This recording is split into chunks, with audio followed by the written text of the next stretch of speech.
శ్రీమాత్రే నమః. సద్గురు జ్యోతిష్యాల నుంచి ఒక చిరు ప్రయోగం. చాలామంది భక్తులు, చాలామంది వీక్షకులందరూ అడిగే ఒక ప్రయత్నం కోసం వార ఫలితాన్ని ఈ 2026 ఏప్రిల్ నుండి స్టార్ట్ చేశాం. ఏప్రిల్ 8 నుండి 14 వరకు 2026 ఈ ద్వాదశ రాశి ఫలితాలు మనం తెలుసుకోబోతాం. ముందుగా మొట్టమొదటి మేషరాశి. ఏప్రిల్ 8 నుండి 14 వరకు గ్రహస్థితి ఫస్ట్ ఎలా ఉంది అని తెలుసుకుందాం. ఇవన్నీ తెలుసుకోవడానికంటే ముందు జాతకం అనేది పడుతున్న వర్షానికి ఒక గొడుగు మాత్రమే, కానీ జాతకం జీవితం కాదు.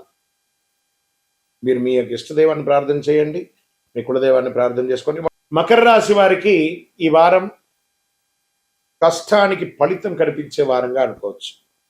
సహనం కోల్పోతే మీరు పొందాల్సిన ఫలితమే ఆలస్యం అవుతుంది. మీరు చాలా మంచివారు, కానీ నోరు కొంచెం జారుతారు అప్పుడప్పుడు, అది జాగ్రత్త. ఈ వారం సహనమే మీ విజయాన్ని ఇస్తుంది. గ్రహగోచార విశ్లేషణ ప్రకారం శని మీ రాశి అధిపతి కావడంతో క్రమశిక్షణ, కష్టపడి పనిచేసే శక్తి ఇస్తుంది. గురు దృష్టి వల్ల కొంత ఉపశమనం అవకాశాలు, రాహు ప్రభావం వల్ల అనుకోని ఒత్తిళ్లు వచ్చాయి. Hard work and delayed result వారంగా చెప్పచ్చు. ఈ వారం అంతా కూడా ఐటీ సాఫ్ట్వేర్లో వర్క్ లోడ్ ఎక్కువ, ప్రైవేట్ ఉద్యోగస్తులకి టార్గెట్ ప్రెషర్స్, గవర్నమెంట్ వారికి ఫైల్స్ అప్రూవ్ కొంచెం స్లోగా ఉంటుంది. సెల్ఫ్ ఎంప్లాయీస్ అంటే వాళ్ళ మీడియాస్ కానీ, ఎలక్ట్రానిక్, సినిమా కళాకారులకు అందరికీ కొంచెం స్లోగా ఉంటుందని చెప్తూ కాన్సన్ట్రేషన్స్ మెయింటైన్ చేస్తే సక్సెస్ డిలే అయినా మిస్ అవ్వకుండా వస్తుంది. వ్యాపారస్తులకి స్టడీ కానీ స్లో గ్రోత్ అనేది ఉంటుందని కూడా చెప్పొచ్చు. ఓల్డ్ క్లయింట్స్ ద్వారా ఇన్కమ్ వస్తుంది. కొత్త డీల్స్ ఆలస్యం అయ్యే అవకాశాలు ఉన్నాయి. రియల్ ఎస్టేట్లో పేషెన్స్ అవసరం అని చెప్పొచ్చు. స్లో ప్రోగ్రెస్ కూడా ప్రోగ్రెస్ అయ్యే అని చెప్పొచ్చు. మీరు ఈ వారం కన్జర్వేషన్ అప్రోచ్ బెటర్ అండి.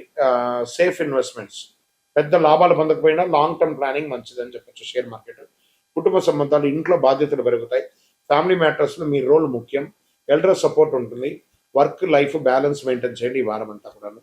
విద్య చేసే అవకాశాల్లో ఉన్నప్పుడు సడన్ డిసిప్లిన్ అప్రోచ్ అవసరం. స్లో బట్ స్టడీ ప్రోగ్రెస్ అని కూడా చెప్పచ్చు. విదేశీ అవకాశాల్లో కాస్త స్లో అని కూడా చెప్పచ్చు. ఈ వారం హెల్త్ జాగ్రత్త అవసరం. Joint pains, body pains, fatigue, stress ఇవన్నీ కూడా ఉంటుంది. రెస్ట్, రొటీన్, ఎక్సర్సైజ్ చాలా అవసరం అని కూడా చెప్పచ్చు. ఈ వారం మీకు ఒక మంత్ర ఏమంటే, సహనం ఉంటే ఫలితం ఖాయం. విజయం ఆలస్యమైన తప్పకుండా మీ వైపు వస్తుంది. మీ కష్టం మీ విజయానికి దోహతిస్తుంది. శనివారం శనిదేవుని ప్రార్థన చేయండి. పరిహారంగా నల్ల నువ్వులతో దీపం వెలిగించండి. శనేశ్వరాయ నమః, ఓం శనేశ్వరాయ నమః అని చెప్పి 19 సార్లు జపించండి. మీ ఇష్టదైవాన్ని ప్రార్థన చేయండి. నవగ్రహాలకి 19 ప్రదక్షిణాలు చేయండి. ఇంకనూ సంపూర్ణ ఫలితం పొందడానికి అతి శక్తివంతమైనటువంటి కరుంగాళిమాలను వేసుకొని 48 రోజులు పూజ చేసి మన యొక్క సంస్థ ద్వారా అందిస్తున్నాం. కావాల్సిన వాళ్ళు సంప్రదించండి. ఇక్కడ మీ యొక్క వ్యక్తిగత జాతకానికి మీ పరిసర ప్రాంతాల్లో ఉన్నటువంటి సద్గురువుని సంప్రదించి మీ యొక్క జాతకం తెలుసుకోండి. లేదా గురుగారు మా దగ్గరే తెలుసుకోవాలి అనుకుంటున్నారు, బాగా గుర్తుపెట్టుకోండి. మీ పేరు, date of birth, time of birth, place of birth WhatsApp చేయాలి. మాకు చేస్తున్నటువంటి పని ఏమంటే, అందరూ ఫోన్ కాల్స్ చేసి రాసుకోండి అంటారు. అలా రాసుకోవడం కుదరదండి. మాకు లేదండి మా పేరు మీద చెప్పండి, అలా కూడా కుదరదండి. ఖచ్చితంగా మీ వివరాలు ఉంటే వాట్సాప్లో చేయండి. మా అడ్మిన్స్ మీకు రిప్లై ఇస్తారు. విజయోస్తు. ప్రేక్షక మిత్రులందరికీ కూడా శుభాకాంక్షలు. మీరందరూ కూడా ప్రతి ఒక్కరికి ఆరోగ్యం, ఉద్యోగం, వ్యాపారం, రాజకీయం, నటన, తర్వాత అన్ని రకాల వర్గాల్లో ఉన్న వాళ్ళకి అందరికీ కూడా జాతకం తెలుసుకోవాలని చాలా మందికి కోరికలు ఉంటుంది. ఎలా అప్రోచ్ అవ్వాలో తెలియదు. మా ఛానల్లో కనబడుతున్నటువంటి డిస్ప్లేలో ఉన్నటువంటి నంబర్కి మీ పేరు, date of birth, time of birth, place of birth WhatsApp చేయండి. మా అడ్మిన్స్ మీకు అప్రోచ్ అయ్యి మీకు ఎలా మీరు అపాయింట్మెంట్ పొందాలో చెప్తారు. మళ్ళీ చెప్తున్నానండి, డైరెక్ట్ అపాయింట్మెంట్స్ ఎవరికి లేదు. ఓన్లీ వీడియో కాల్లో మాత్రమే. Unlimited time. మీకు ఏం ప్రశ్నలు ఉన్నాయో అన్ని రాసి పెట్టుకొని మీరు స్లాట్ బుక్ అయిన తర్వాత మీరు చక్కగా తెలుసుకోవచ్చు. అండి, మాకు ఒక పరిహారమైనటువంటి ఒక ఆధ్యాత్మిక వస్తువు ఉందా అంటే ప్రపంచంలో ఈరోజు శీఘ్ర ప్రసాది అని చెప్పచ్చు. ఈ కరుంగాళి మాల. ఇది 48 రోజులు మన యొక్క అయ్యప్ప స్వామి 18 అవతారముల దేవాలయంలో పూజ చేసి, సుదర్శన చండీ హోమం చేసి, సుబ్రహ్మణ్య భుజంగం పారాయణం చేసి, ఆ యొక్క ల్యాబ్ టెస్ట్ చేసి మరీ సిద్ధంగా ఉంది. ఏదో ఆన్లైన్లో 1+1, 1+2 చేస్తే ఎవరు ఇవ్వలేరండి. ఒక ల్యాబ్ టెస్ట్ చేస్తేనే 200-300 రూపాయలు ఖర్చు అవుతుంది. చీప్లో దొరకదు. కాబట్టి మీరు కావాలనుకున్న వాళ్ళు మాతో అప్రోచ్ అవ్వండి. మా ఛానల్లో డిస్ప్లేలో ఉన్న నెంబర్కి కాల్ చేస్తే వీడియోలో చూడండి, మా ప్రోడక్ట్ని చూసిన తర్వాత కొనండి. కానీ ఆన్లైన్లో ఏదో కనబడింది, బుక్ చేసేసుకున్నాం, మీ పేరు వేసుకొని కొన్నామంటే అది మన సంస్థ కాదు. మన దగ్గర మాట్లాడిన తర్వాత వీడియోలో మన యొక్క స్టోర్ని చూసి కొంటేనే ఇవ్వబడుతుంది. ఎలా పడితే అలా ఈ మాలను ఇవ్వడం జరగదు. సరే, ఈ మాల వేసుకోవడంలో ఉపయోగం ఏమైనా ఉందంటే, ఫస్ట్ గ్రహదోషం తొలగుతుంది, ఆరోగ్యం బాగుంటుంది. ఈ రెండు బాగుంటే ఐశ్వర్యం ఆటోమేటిక్గా బాగుంటుంది. నెగిటివిటీస్ అంతా కూడా పోతుంది. అన్ని చూపుల కంటే కూడా కంటి చూపు చాలా డేంజర్ అంటారు కదా, ఆ కంటి చూపు అనేది, ఆ నెగిటివిటీ అంతా ఈ మాల పోతుంది. మరి దీన్ని ఏం చేయాలి? ఇప్పుడు ఒక ఫోన్ కొన్నామంటే దానికి చార్జర్ ఉంటుంది కదా, అలాగే దీనికి ఒక మంత్రాన్ని మేమిస్తాం. ఆ మంత్రాన్ని చేతిలో పొద్దున పెట్టుకొని జపం చేసుకొని, మీకు ఎన్ని వీలుంటే అని చేసుకొని అప్పుడు దీన్ని ధరించాలి. మరి దీన్ని ధరించిన తర్వాత చెయ్యకూడనివి ఏమైనా ఉన్నాయా అని అంటే, పడుకునేటప్పుడు తీసేయాలి, నాన్ వెజిటేరియన్ తినేటప్పుడు తీసేయాలి, చావులకు వెళ్ళకూడదు. ఇదొకటి. అంటే నేను ఆఫీస్లో ఉంటానండి, చెప్పులు షూస్ వేసుకుంటాను, ఇది మాల లోపల ఉంటుంది, దానికి దీనికి దోషం లేదు. వాష్రూమ్కి వెళ్తున్నారా, ఇలా తీసేసి మీ టేబుల్లోనో మీ బ్యాగ్లోనో పెట్టేసి వెళ్ళండి. ఎవరితోనైనా ముఖ్యంగా మాట్లాడేటప్పుడు ఈ మాలను ముద్ర పెట్టుకొని మాట్లాడండి, అన్నీ బాగుంటుంది. నెగిటివిటీసే పోకండి, అన్నీ చాలా అద్భుతంగా మీరు ఉంటారు. ఈ యొక్క మాల కావలసిన వాళ్ళు 48 రోజులు పూజ చేసి మనం అందిస్తున్నాం కాబట్టి అప్రోచ్ అవ్వండి. తప్పకుండా దీన్ని పొంది సాధించిన వాళ్ళు చాలా మంది ఉన్నారు. ద్వాదశ రాశి మిత్రులందరూ కూడా శుభాకాంక్షలు. ఈ యొక్క 2026 ఫైనాన్షియల్ ఇయర్ నుంచి ఇంకా మీరు అద్భుతం పొందాలని మనస్ఫూర్తిగా కోరుకుంటూ, మీరందరూ క్షేమంగా ఉండాలని మీకోసం ప్రార్థన చేస్తూ, అఖిలాండ కోటి బ్రహ్మాండ నాయకుడు శ్రీ ధర్మశాస్త్ర అయ్యప్ప స్వామి వారి 18 అవతారముల దేవాలయం జీవకొనలో మీకోసం ప్రార్థన చేస్తున్నాము. అందరూ క్షేమంగా ఉండాలి. వందే మాతరం, వందే మాతరం, వందే మాతరం. చంద్రమౌళి వెంకటేష్ శర్మ గురుస్వామి. విజయోస్తు. చాలా మందికి ఇప్పుడు ధర్మ సందేహాల్లో మనం వెళ్తాం. చాలా మందికి శని భగవానుడు ఎందుకు దుష్టగ్రహంగా భావిస్తారు? అందరూ భయపడతారు. ఎందుకు శని అంటే ఎందుకు భయపడతారు? భక్తులారా, దీని గురించి తెలుసుకోవాలి. శనిగ్రహం దుష్టగ్రహం కాదు. శనిగ్రహం ఒక కఠినమైనటువంటి ఒక గురువు. నువ్వు ఎలా ఉండాలి, నీ జీవితంలో ఎలా నీ మార్పులు చేర్పులు జరగాలి అని చెప్పే ఒక అద్భుతమైనటువంటి ఒక సూత్రధారి, ఒక ధర్మ దారి చూపించే ఒక మహానుభావుడు ఎవరైనా ఉన్నారంటే అది శని భగవానుడే. శని యొక్క స్వభావం ఏమిటంటే, మన జీవితంలో చేసిన కర్మ ఫలితాలని ఆయన కడుగుతాడు. మన తప్పు చేసే శిక్షిస్తుంది, సరైన మార్గంలో నడిపించే గొప్ప ఫలితాన్ని ఇస్తారనమాట ఆయన. అందుకే శనిని న్యాయాధిపతిగా అంటారు. అందుకే ఏ దేవుడికి కూడా లేని ఈశ్వర శబ్దాన్ని కలిగినటువంటి వాడు. ఏం చెప్తారు? ఈశ్వరుడికి మాత్రం ఈశ్వర శబ్దం ఉంది కదా, శనీశ్వరుడు అన్నారు. శని ఈశ్వర శబ్దం కలిగిన వాడు కాబట్టి ఆయన ఏం చేస్తాడంటే, మనల్ని ఆర్థికంగా నువ్వు ఎలా ఉండాలి ట్యూన్ చేస్తాడు, బంధాల్లో ఎలా ఉండాలి ట్యూన్ చేస్తాడు, సమాజంలో ఎలా ఉండాలి ట్యూన్ చేస్తాడు, నీ నోటి వల్ల వచ్చినటువంటి తప్పులే ఉంటుంది దాన్ని ట్యూన్ చేస్తాడు.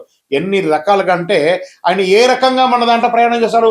ఏళ్నాడు శని, అష్టమ శని, అర్ధాష్టమ శని, కంఠ శని, జన్మ శని, ఇన్ని రకాలుగా మనలో వచ్చి మన జీవితాన్ని మారుస్తుంటారు. ఆయనకి ఎంత కృతజ్ఞత చెప్పాలి కదా. ఆయన దుష్టగ్రహం కాదండి. ఆయన ప్రేమించడం మొదలు పెట్టండి. మందగమనుడు, కాకపోతే కొన్ని అర్థం కాకుండా ఇబ్బంది పెడుతుంటాడని అనుకుంటారు, కానీ మనం చేసే పనిని ఇన్స్టెంట్ గా చేస్తామంటే ఇబ్బంది పడిపోతాం. ఆయన మందంగా స్లోగా మనల్ని ట్యూన్ చేసుకుంటూ వస్తాడు. అబ్బా, ఇంతకంటే కష్టం నేను పడలేదండి అనేదాన్ని చూపిస్తాడు, కానీ చంపేయడు, జాగ్రత్త పట్టిస్తాడు. అందుకే శని న్యాయాధిపతి, న్యాయం పక్కన ఉంటాడు. ఎందుకు కష్టాలు ఇస్తాడంటే అహంకారం తగ్గించడానికి కష్టాన్ని ఇస్తాడు, ఆలస్యత్వాన్ని తొలగించడానికి కష్టాలు ఇస్తాడు, మనలో ఉన్న బలహీనతలను బయట పడేయడానికి కష్టాలు ఇస్తాడు. శని మనల్ని పరీక్షిస్తాడు. శని కాలంలో డబ్బు కష్టమవుతుంది, సంబంధాల పరీక్షలు లోపమవుతుంది, మానసిక ఒత్తిడి పెరుగుతుంది. కానీ కష్టం వెనక ఉన్న అసలు ఉద్దేశం మనల్ని బలంగా తయారు చేయడానికి. శని ఇచ్చే ఫలితాలు ఆలస్యంగా వస్తాయి, కానీ వచ్చిన తర్వాత శాశ్వతంగా ఉండబోతున్నాయి. అలాంటి వాళ్ళు ఎవరైనా ఉన్నారా ఈ 2026లో అంటే? అందులో కన్యా రాశి వారు ఉన్నారు, కర్కాటక రాశి వారు ఉన్నారు, వృశ్చిక రాశి వారు ఉన్నారు, తులారాశి వారు ఉన్నారు, కుంభరాశి వారు ఉన్నారు. వీళ్ళంతా అదృష్టాన్ని పొందబోతున్నారు. శని అనుగ్రహం ఉంటే సాధారణ మనిషి కూడా చక్రవర్తి అయిపోతాడండి. అదే శనిలో ఉన్నాయి. అందుకే కొంతమంది జీవితంలో చాలా ఆలస్యంగా సక్సెస్ అవుతారంటే అది శని భగవానుడు చూశాడు. శ్రమ, సహనం, నిజాయితీ, క్రమశిక్షణ, ఈ 4 ఉంటే శని ఎప్పుడు హానికి రాడు. శనిగ్రహం శుభగ్రహం, దుష్టగ్రహం కాదు. విజయోస్తు. శని దశలో మనం ఏ పనులు చెయ్యకూడదు? అసాంఘికమైనటువంటి కార్యక్రమాలు చేయకూడదు, ఇల్లీగల్ అఫైర్స్ పెట్టుకోకూడదు, ఆర్థిక లావాదేవీలలో తప్పులు చేయకూడదు. ఇవన్నీ జాగ్రత్తగా ఉండాలి. ఆహారపు అలవాట్లని మధ్యస్థంగా ఉంచుకోవాలి. కొత్త పెట్టుబడులు పెట్టి ఇబ్బంది పడకూడదు. ఇలాంటి జాగ్రత్తలు పడితే శని భగవానుడు మంచి దారాన్ని కల్పిస్తాడు. విజయోస్తు. శని 7వ స్థానంలో కూర్చున్నాడు. శనికి తైలాభిషేకం అంటే చాలా ఇష్టం. కాకధ్వజాయ విద్మహే ఖడ్గహస్తాయ ధీమహి తన్నః మంద ప్రచోదయాత్. ఆయన రౌద్రంగా ఉన్న ఆ స్వామి వారిని శివుడికి ఎలా అభిషేకం అంటే చాలా ఇష్టం. ఆ తైలంతో అభిషేకం చేయడం వల్ల కర్మ వ్యాధులు తొలగుతాయండి. అందుకని శని భగవానుడు నాకు తైలాభిషేకం చేయండి, మీ వ్యాధులన్నీ తీర్చుకోండి అని అంటున్నాడు. కాబట్టి తైలాభిషేకం చేస్తే శనీశ్వరుడు ఆనందపడతాడు. అందులో ప్రత్యేకించి శనివారం తల మీదకెళ్ళి నూనె పోయడం కాదు, మళ్ళీ అందరూ తెలుసుకోవాలి, శని పాదాలకు నూనె పోయాలి. ఇది చాలా మంది తెలియకుండా చేస్తారు. విజయోస్తు. మళ్ళీ అగరబత్తి తీసుకుపోయి ఆ దేవుడు పాదాల దగ్గర ఇట్లా ఒత్తి దీపం పెడతారు. ఆ మంటకు నువ్వు పూజ చేసి నన్ను నా సీటుకే ఎసురు పెడుతున్నావురా అనుకుంటారు. దూరంగా పెట్టాలి నూనె. ఇవన్నీ కూడా జాగ్రత్త. విజయోస్తు. శనిదేవుని యొక్క పూజకు ఉత్తమమైనటువంటి సమయం ప్రాతకాలం చేసుకోవచ్చు. రాహుకాల దీపాలు పెట్టడం చాలా మంచిది. శని భగవానుడికి 9, 10:30 రాహుకాలం కాబట్టి శనివారం రోజు ఆ రోజు చేస్తే చాలా విశేషంగా ఆ సమయంలో ఉంటారు. ఆ సమయంలో ఒక కొబ్బరి చిప్ప తీసుకోండి, ఒక క్లాత్, నల్లని క్లాత్ తీసుకొని అందులో నల్ల నువ్వులు వేసుకొని నల్ల దారంతో ఒక ఉండ చుట్టండి. ఇటు ఒక చిప్పలో అటు ఒక చిప్పలో ఒక్కొక్కటి వేసి నువ్వుల నూనె వేసి అక్కడ వేసి ప్రదక్షిణ దీపం వెలిగించుకోవచ్చు. దూరంలో 19 ప్రదక్షిణాలు చేయాలి. ఎందుకంటే శని భగవానుడి యొక్క ప్రయాణం 19 సంవత్సరాలు. ఏళ్నాడు శని 7.5 సంవత్సరాలు, అష్టమ శని 4 సంవత్సరాలు, అర్ధాష్టమ శని 2.5 సంవత్సరాలు, కంఠ శని జన్మస్థానిలో అంతా ఉంటారు. కాబట్టి ఇలాంటి సమయంలో స్వామివారికి కొబ్బరి చిప్పతో నూనె వేసి శనివారంలో రాహుకాల సమయంలో దీపం వెలిగిస్తే చాలా విశేషం అంటారు. ఆ సమయంలో ఒక బెల్లం ముక్క కూడా పెట్టాలి అని అంటున్నారు. పెడితే చాలా మంచిది, విశేషం. గురుగారు మీరు ప్రదక్షిణల గురించి చెప్పారు. మరి శనిదేవుని ప్రీతి చేయడానికి మేము ఏమైనా మంత్రం చెప్పాలా? దీనికి ఏమైనా ఉంటాయంట. నీలాంజన సమాపాసం రవిపుత్రం యమాగ్రజం ఛాయా మార్తాండ సంభూతం తన్నమామి శనైశ్వరం. తర్వాత ఏం చేస్తారు? కాకధ్వజాయ విద్మహే ఖడ్గహస్తాయ ధీమహి తన్నః మందః ప్రచోదయాత్. ఇవన్నీ అయిన తర్వాత ఆయన దగ్గర మనం ఏమని ప్రార్థన చేసుకుంటున్నాం? శనిబాధ వినాశాయ ఘోర సంతాపహారిణే కనకాలయ వాసాయ భూతనాదాయ తే నమః. ఆయన దగ్గర ఏం ప్రార్థన చేస్తున్నాం? దేహి మే బుద్ధి వైశిష్ట్యం. స్వామి నా బుద్ధి చెడిపోయినట్టు కనబడుతుంది, నాకు మంచి ఆ బుద్ధి ఇవ్వండి. దేహి మే బుద్ధి వైశిష్ట్యం దేహి మే నిత్య యవ్వనం. నేను ఆహారపు అలవాట్ల ద్వారా నా శరీరాన్ని నాశనం చేసుకున్నాను, నేను నాకు మంచి ఆరోగ్యాన్ని. దేహి మే నిత్య యవ్వనం దేహి మే పరమానందం. ఆ స్వామి దగ్గర ఆనందాన్ని కల్పించండి స్వామి. ఎప్పుడు ఏదో నెగిటివ్ దృష్టితో నేను ఎప్పుడు నెగిటివ్గా ఆనందం లేకుండా స్ట్రెస్ అవుతున్నాను, నాకు ఆనందాన్ని ఇవ్వండి అని చెప్పి ఇలా ప్రార్థన చేయండి. అనుగ్రహ వర్షాన్ని కురిపించేస్తారండి శని భగవానుడు. విజయోస్తు.